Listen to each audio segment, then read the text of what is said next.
This is the Literacy Mindset Podcast, where education leaders discuss identifying and removing phonological barriers with Mindplay's CEO, Jeff Pendleton. Okay, welcome back, everyone. I am very excited today for a crew of folks from American Paradigm Schools in Pennsylvania.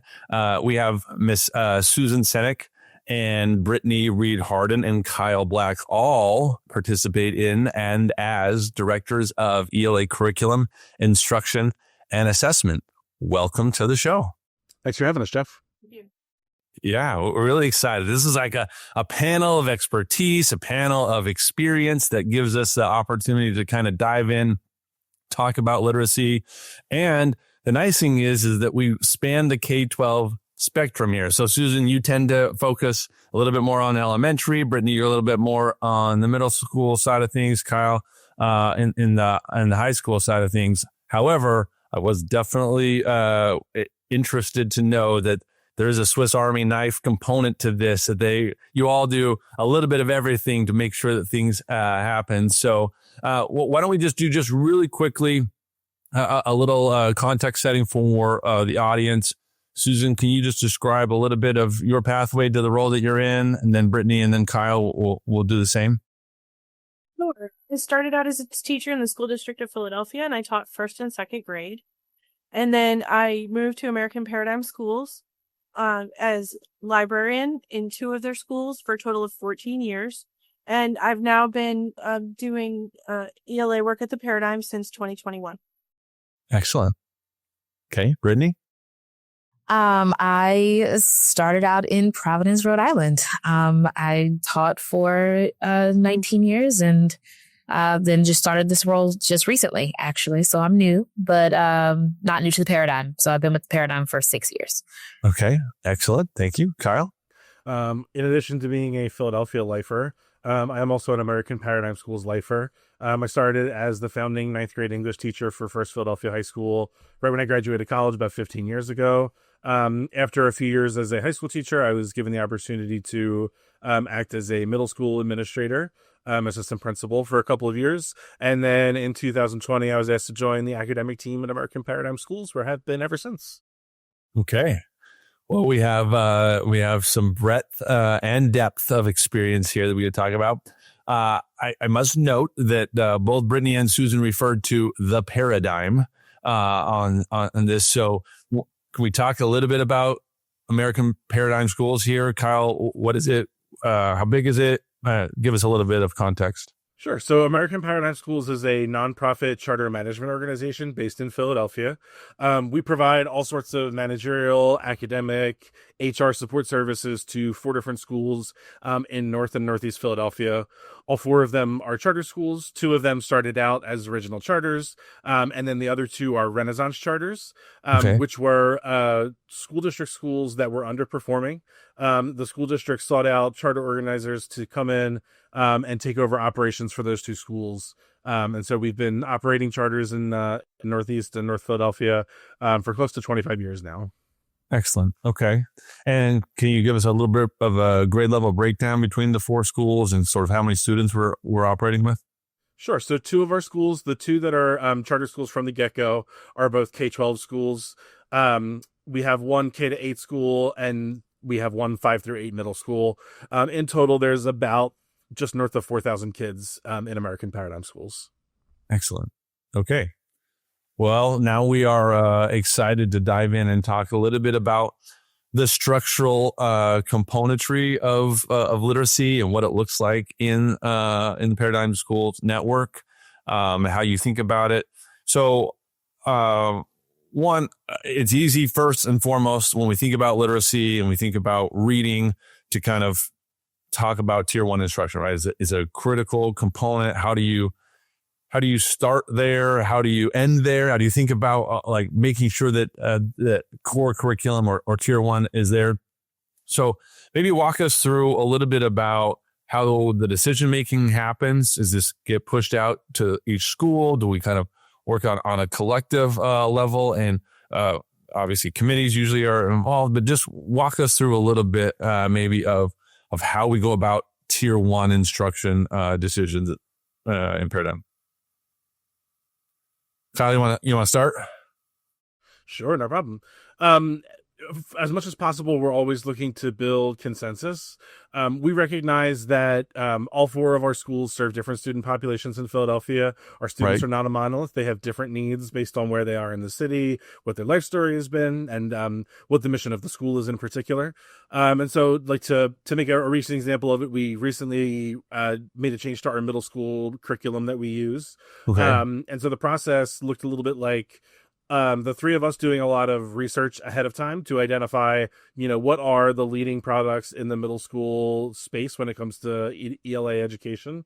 And once we narrowed down a list of finalists, we pulled together a team of administrators, classroom teachers, special education teachers, and interventionists from across the entire network, presented the options to those members on the committee, who then went back to their schools and kind of did their own research and their own legwork into what those curriculum look like and what would be the best fit for their schools, and ultimately came back and kind of made the decision that was best for them. Okay, that's great.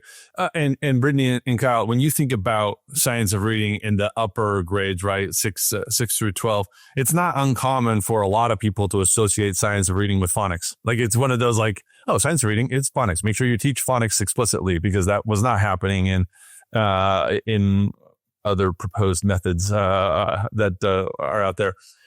But when you think about, Kyle, you described science of reading as a big part of the adoption process when we decided to do a new middle school curriculum. What does it look like in the upper grades? How does science of reading show up in literacy or English instruction in beyond the foundational skills, I guess, should we say? Yeah, so whenever I think about the science of reading, for me, I always try and frame it in context with Scarborough's reading rope. Right. And so in elementary, we're giving students their strengths for the first time. And by the end of elementary, they're starting to weave them all together to create that comprehensive reading experience. Middle school is kind of the transitional point, right, where we've got our kids who are achieving that proficiency with the different components of the science of reading, but also those who still need a little bit of work refining those different components. By the time we get to high school, the majority of kids have kind of weaved their own rope together. And most of the time, they just kind of need that additional push to get over the edge when it comes to the reading comprehension, which we have identified as being a big area for improvement through different interventions, both in the classroom and out of the classroom, that we've implemented over the past couple of years.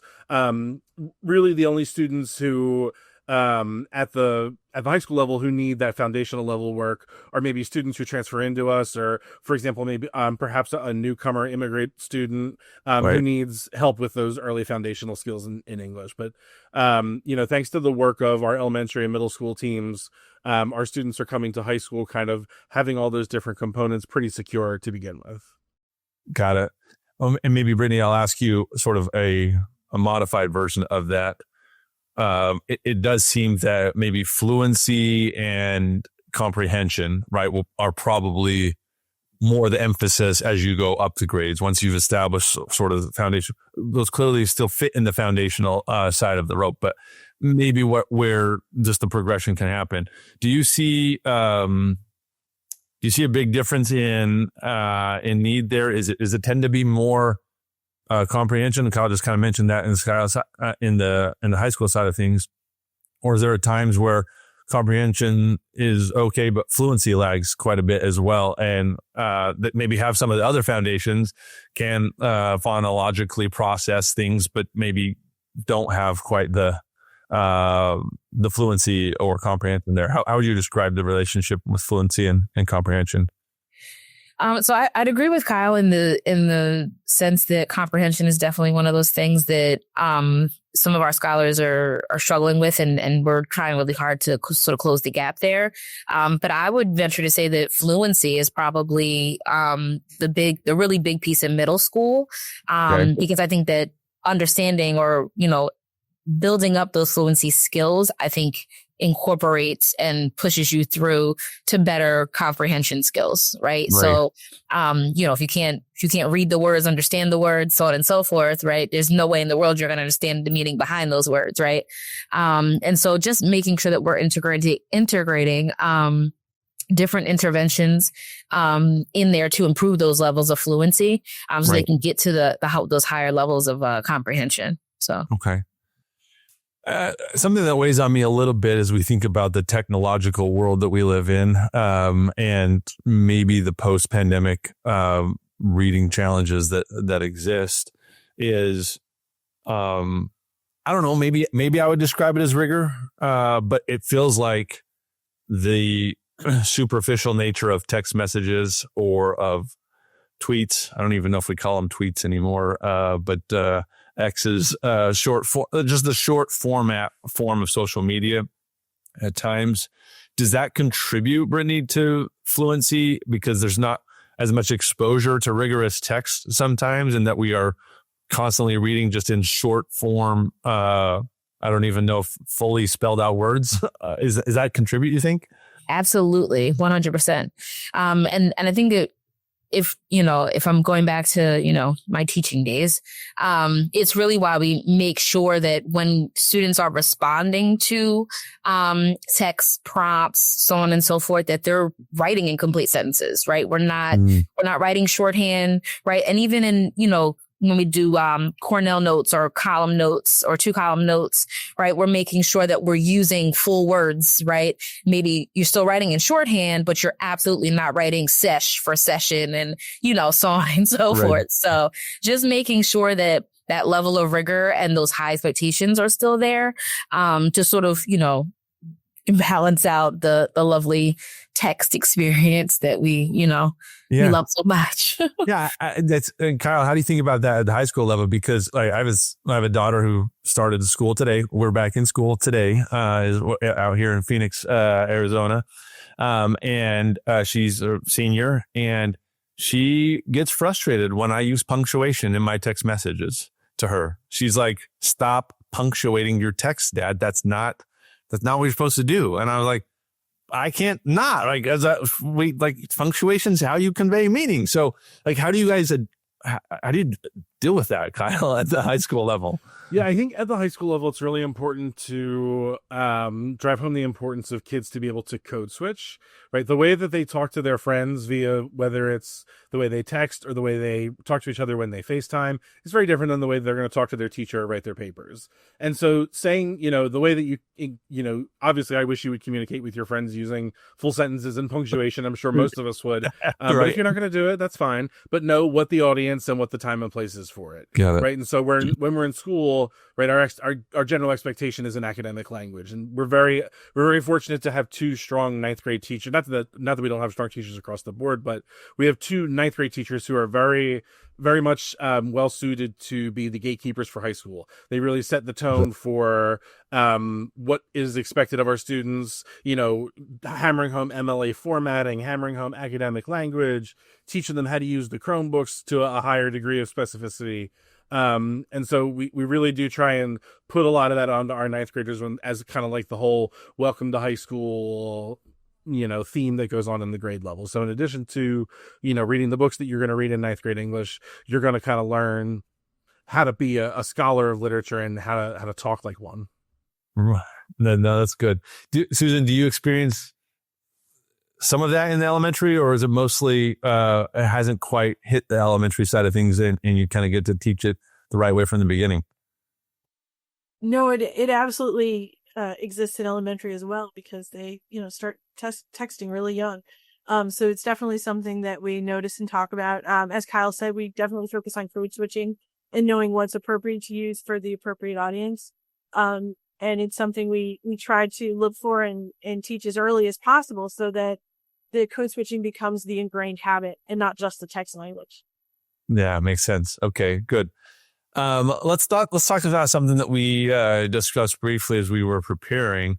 Let's talk about libraries. Let's talk about physical books and their value, and maybe sometimes the reason that they are less valuable in the form of education, or why digital books can be valuable as well, maybe is a better way of saying that. I know you guys in particular value, books in hand and the library system and process. Susan, maybe we'll go to you first here. Like, why is that? What is it that is so important about that for you guys in the way that you approach literacy? Sure. As someone who's been a librarian for students from K to 8th grade for 14 years, libraries are absolutely essential to us. All of our schools have libraries. We want students not only to have book in hand, but also to have student choice, where they get to choose the books that they're interested in reading.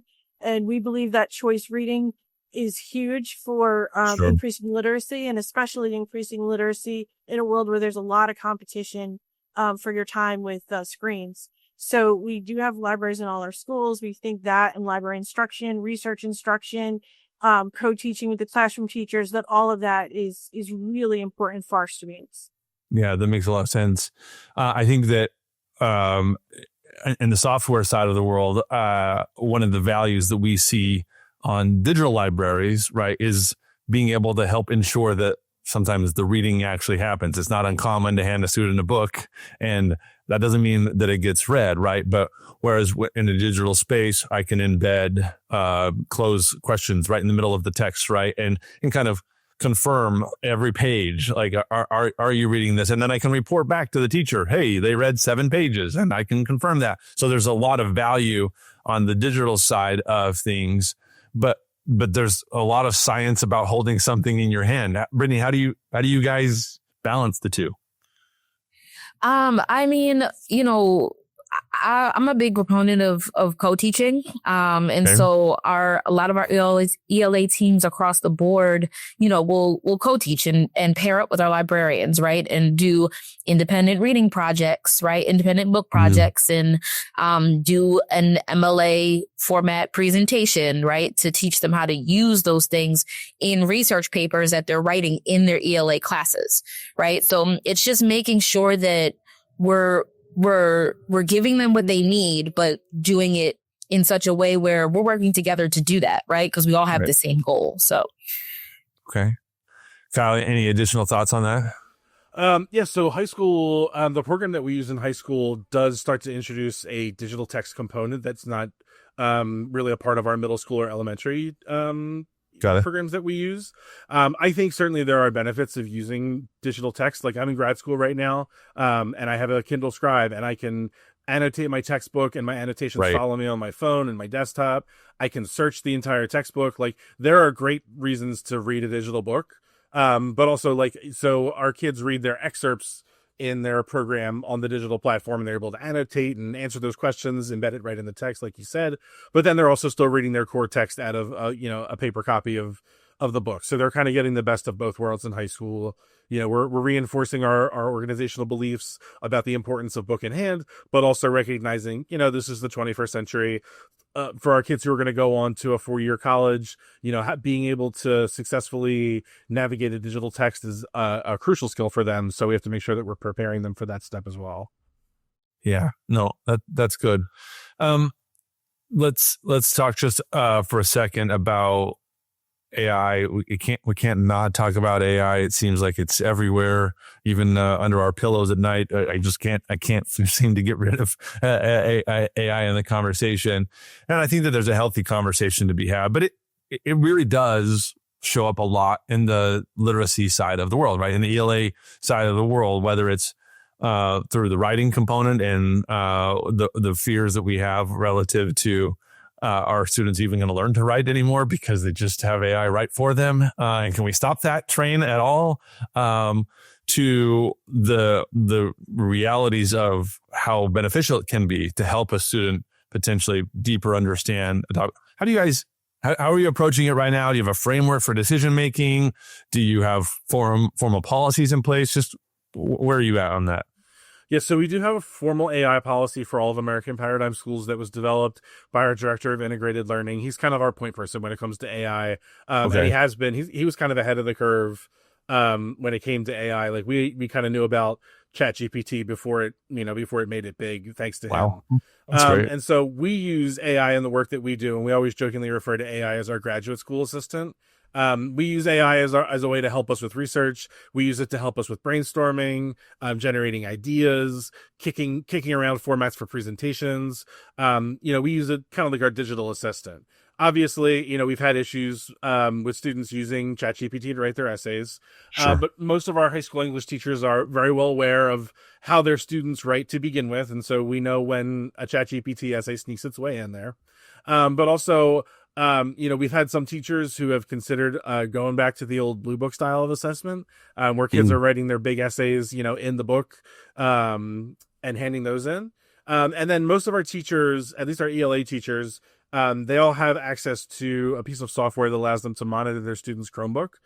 So if they're having students write essays in class, they have on their screen a complete grid that has all of the other screens for their kids. No, that's a great point. Well, let's dive into another topic, and that's the topic of AI. It comes up frequently in things that we do relative to ELA or literacy.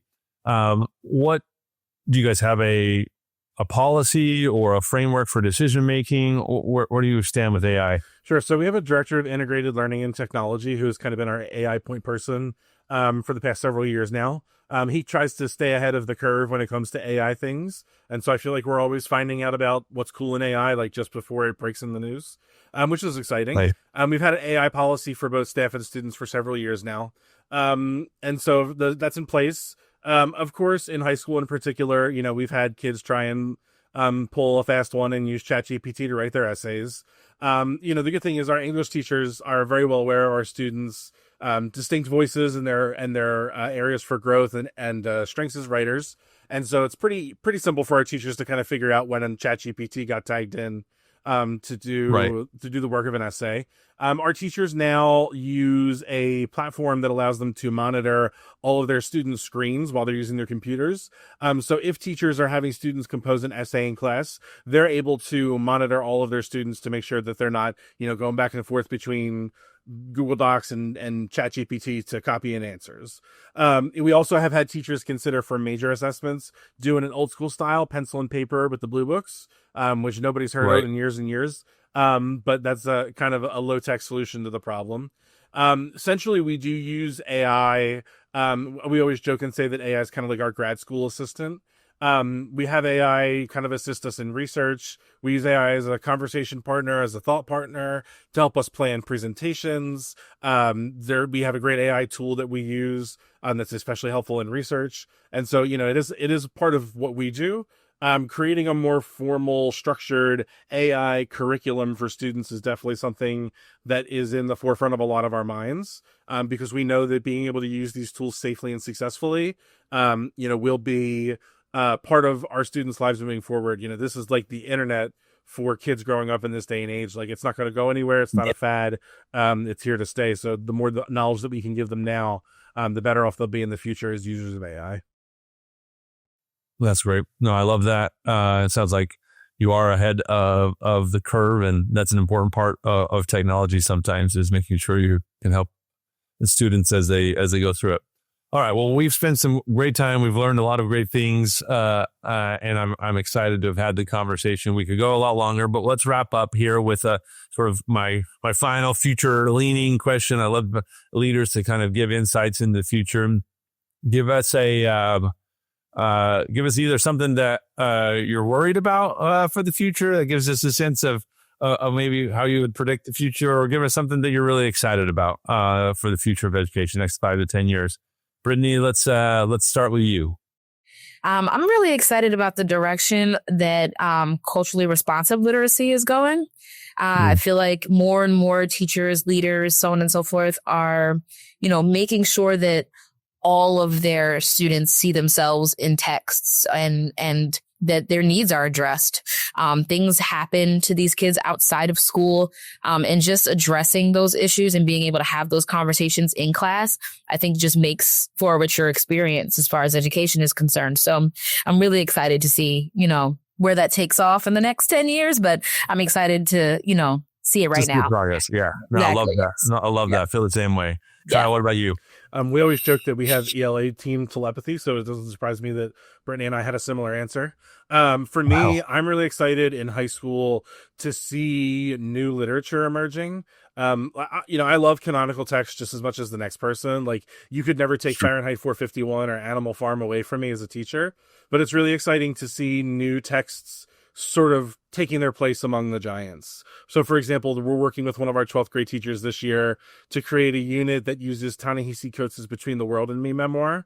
And we're going to supplement that with Ta-Nehisi Coates' work that he did on the Black Panther comics. So we're incorporating new voices into our curriculum that give, like Brittany said, they give kids new ways to access these messages and to understand how the written, what the power of the written word is. So I'm very excited to see new authors and new texts coming into what's considered part of the teaching canon.